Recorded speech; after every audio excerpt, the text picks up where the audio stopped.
शांति। ओम शांति। ओम शांति। आज है 9 मई 2025। साकार माँ वाक्य। बाबा कहते हैं, मीठे बच्चे, तुम्हें नशा रहना चाहिए। तुम्हें नशा रहना चाहिए कि जिस शिव की सभी पूजा करते हैं वे अभी हमारा बाप बना है। हम उनके सम्मुख बैठे हैं। बाबा कहते, मीठे बच्चे, तुम्हें नशा रहना चाहिए कि जिस शिव की सभी पूजा करते हैं वे अभी हमारा बाप बना है। हम उनके सम्मुख बैठे हैं। आज का प्रश्न है, मनुष्य भगवान से क्षमा क्यों मांगते हैं? क्या उन्हें क्षमा मिलती है? मनुष्य भगवान से क्षमा क्यों मांगते हैं? क्या उन्हें क्षमा मिलती है? उत्तर है, मनुष्य समझते हैं हमने जो पाप कर्म किए हैं उसकी सज़ा भगवान धर्मराज से दिलाएंगे, इसलिए क्षमा मांगते हैं। लेकिन उन्हें अपने कर्मों की सज़ा कर्म भोग के रूप में भोगनी ही पड़ती। भगवान उन्हें कोई दवाई नहीं देता। गर्भ जेल में भी सजाएं भोगनी हैं। साक्षात्कार होता है कि ये तुमने ये किया है। ईश्वरीय डायरेक्शन पर भी नहीं चले हो, इसलिए यह सजा है।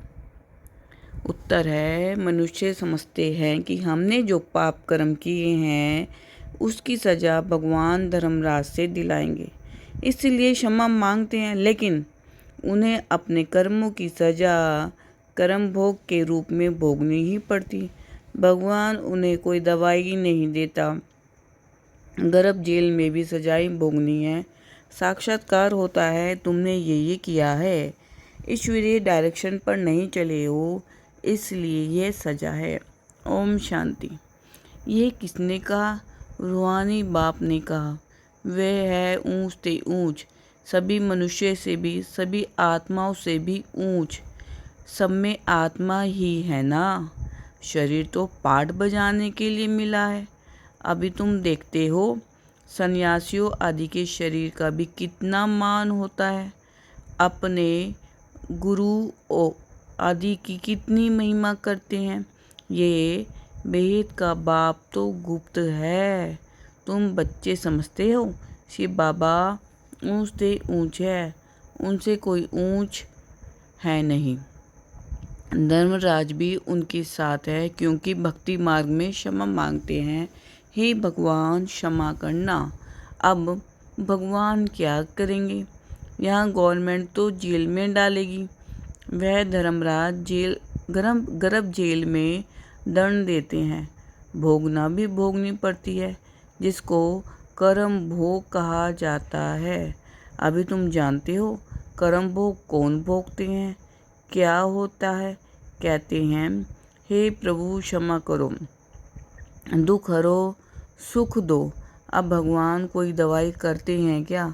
वह तो कुछ कर ना सके, तब भगवान को क्यों कहते हैं?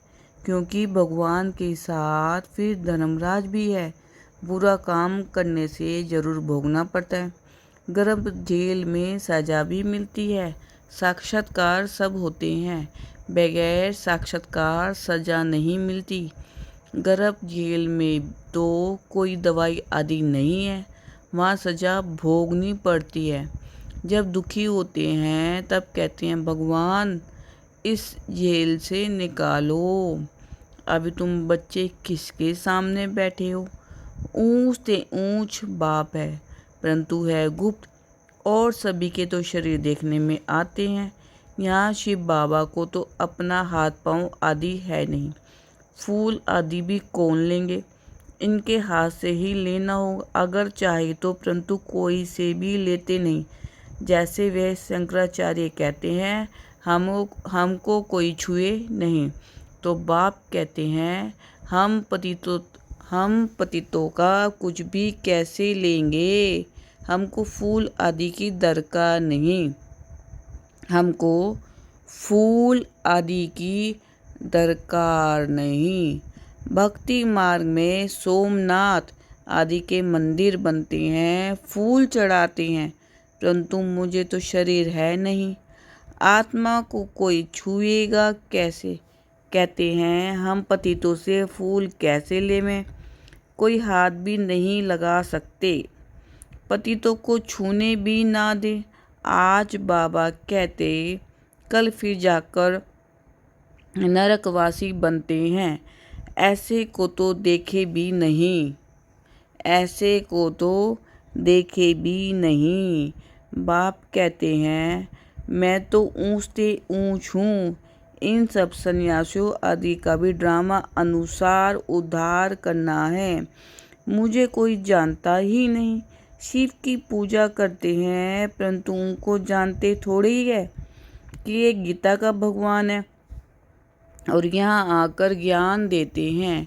गीता में भी कृष्ण का नाम डाल दिया है, श्री कृष्ण ने ज्ञान दिया, बाकी शिव क्या करते होंगे? तो मनुष्य समझते हैं वे आते ही नहीं। अरे पतित पावन श्री कृष्ण को थोड़े ही कहेंगे, पतित पावन तो मुझे कहते हैं ना।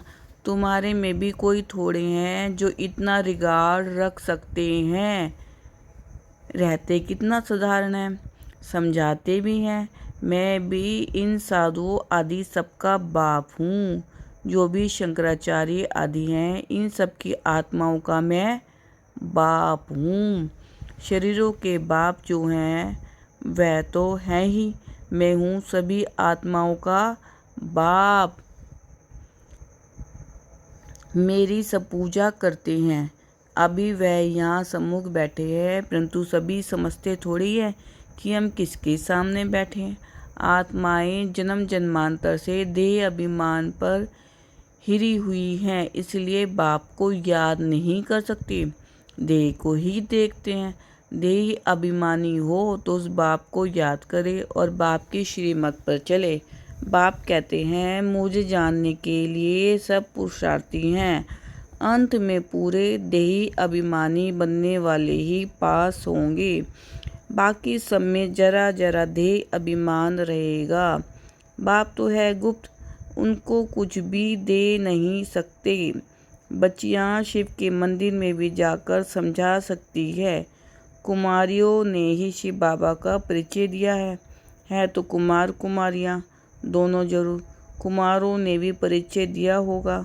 माताओं को खास उठाते हैं क्योंकि उन्होंने पुरुषों से जास्ती सर्विस की है। माताओं को खास उठाते हैं क्योंकि उन्होंने पुरुषों से ज़्यादा सर्विस की है।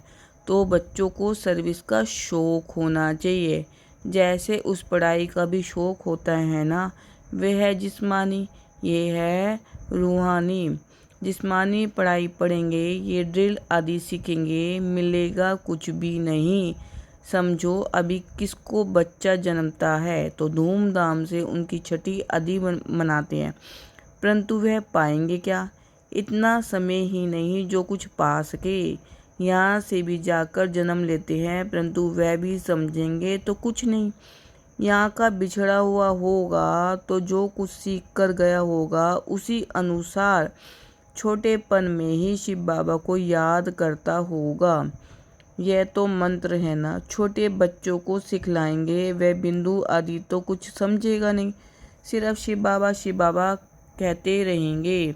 शिव बाबा को याद करो तो स्वर्ग का वर्षा पाएंगे।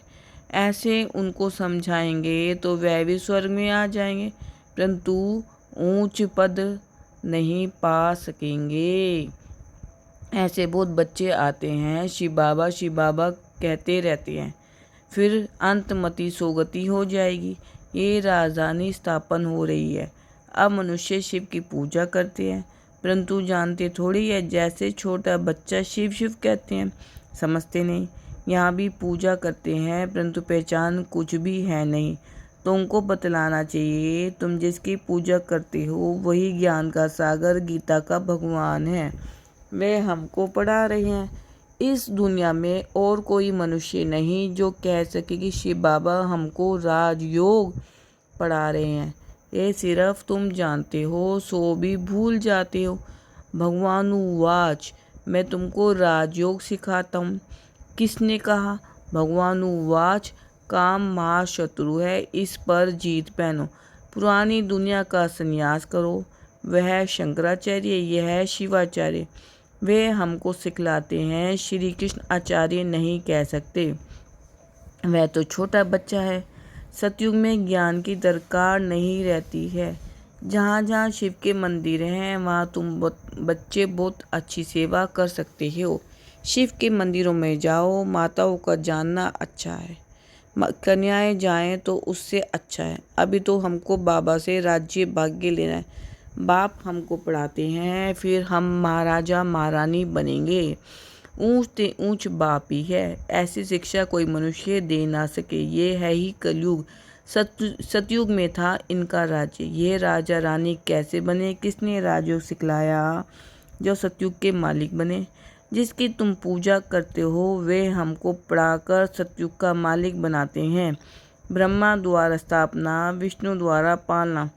पतित प्रवृत्ति मार्ग वाले ही पावन प्रवृत्ति मार्ग में जाते हैं। कहते भी हैं, हे बाबा हम पतितों को पावन बनाओ, पावन बनकर ये देवता बनाओ। यह वह प्रवृत्ति मार्ग। निवृत्ति मार्ग वालों का गुरु बनना ही नहीं है। जो पवित्र बनते हैं उनके गुरु बन सकते हैं। ऐसे बहुत कंपेनियन भी होते हैं, विकार के लिए शादी नहीं करते हैं, तो तुम बच्चे ऐसी ऐसी सर्विस कर सकते हो। अंदर में शौक होना चाहिए। हम बाबा के सपूत बच्चे बन क्यों ना जाकर सर्विस करेंगे? पुरानी दुनिया का विनाश सामने खड़ा है। अब शिव बाबा कहते हैं श्री कृष्ण तो हो ना सके, वह तो एक ही बार सतयुग में होगा। दूसरे जन्म में वही फीचर्स, वही नाम थोड़ी होगा। 84 जन्म में 84 फीचर्स। श्री कृष्ण ये ज्ञान किसको सिखला ना सके, वह श्री कृष्ण कैसे यहाँ आएंगे? अभी तुम इन बातों को समझते हो। आधा कल्प अच्छे जन्म होते हैं, फिर रावण राज्य शुरू होता है। मनुष्य हूबहू जैसे जानवर मिसल बन जाते हैं, एक दो में लड़ते झगड़ते रहते हैं, तो रावण का जन्म हुआ ना। बाकी 84 जन्म तो है नहीं। इतनी वैरायटी है, जन्म थोड़े इतने लेते हैं। तो ये बाप बैठ समझाते हैं।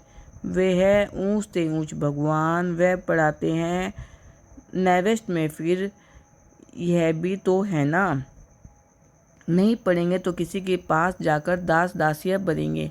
क्या शिव बाबा के पास दास दासी बनेंगे?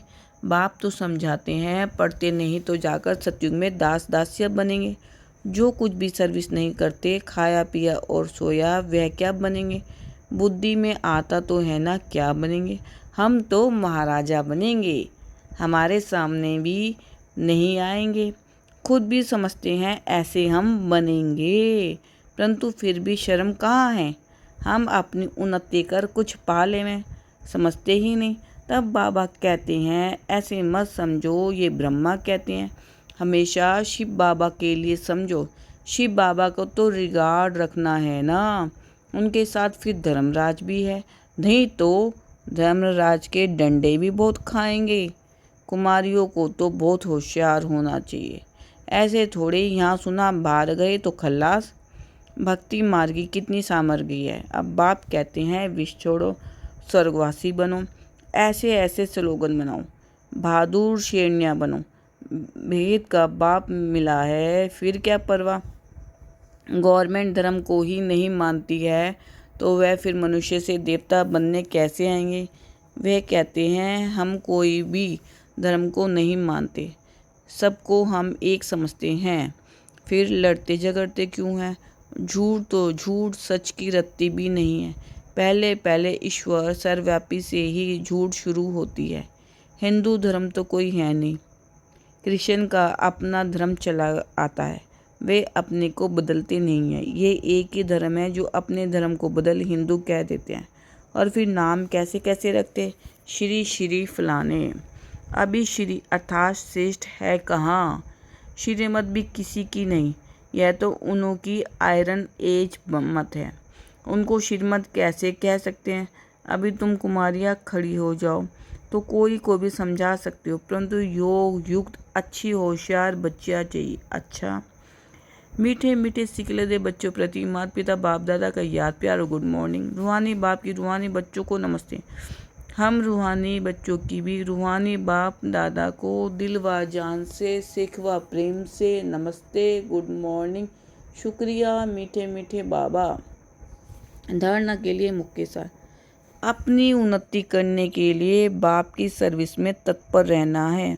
सिर्फ खाना पीना सोना ये पद गंवाना है। अपनी उन्नति करने के लिए बाप की सर्विस में तत्पर रहना है। सिर्फ खाना पीना सोना ये पद गंवाना है। सेकंड पॉइंट है, बाप का और पढ़ाई का रिगार्ड रखना है। देही अभिमानी बनने का पूरा पुरुषार्थ करना है। बाप की शिक्षाओं को धारण कर सपूत बच्चा बनना है। बाप का और पढ़ाई का रिगार्ड रखना है। देह अभिमानी बनने का पूरा पुरुषार्थ करना है। बाप की शिक्षाओं को धारण कर सपूत बनना है। आज का वरदान है, सेवा करते उपराम स्थिति में रहने वाले योग युक्त युक्ति युक्त सेवाधारी भव। सेवा करते उपराम स्थिति में रहने वाले योग युक्त युक्ति युक्त सेवाधारी भव। जो योग युक्त युक्ति युक्त सेवाधारी हैं वह सेवा करते भी सदा उपराम रहते हैं। ऐसे नहीं सेवा ज़्यादा है इसलिए आश्चर्य नहीं बन सकते। लेकिन याद रहे कि मेरी सेवा नहीं, बाप ने दी है तो निर्बंधन रहेंगे। ट्रस्टी हूँ, बंधन मुक्त हूँ, ऐसी प्रैक्टिस करो। अति के समय अंत की स्टेज कर्मातीत अवस्था का अभ्यास करो। जैसे बीच बीच में संकल्पों की ट्रैफिक को कंट्रोल करते हो, ऐसे अति के समय अंत की स्टेज का अनुभव करो। तब अंत के समय पास विद ऑनर बन सकेंगे। आज का स्लोगन है, शुभ भावना कारण को निवारण में परिवर्तन कर देती है। शुभ भावना कारण को निवारण में परिवर्तन कर देती है। अव्यक्त इशारे। रूहानी रॉयल्टी और प्योरिटी के पर्सनैलिटी धारण करो। रूहानी रॉयल्टी और प्योरिटी की पर्सनैलिटी धारण करो। पवित्रता ब्राह्मण जीवन के विशेष जन्म की विशेषता है। पवित्र संकल्प ब्राह्मणों की बुद्धि का भोजन है। पवित्र दृष्टि ब्राह्मणों के आँख की रोशनी है। पवित्र कर्म ब्राह्मण जीवन का विशेष धंधा है। पवित्र संबंध और संपर्क ब्राह्मण जीवन की मर्यादा है। ऐसी महान चीज़ को अपनाने में मेहनत नहीं करो, हट से नहीं अपनाओ। ये पवित्रता तो आपके जीवन का वरदान है। ओम शांति।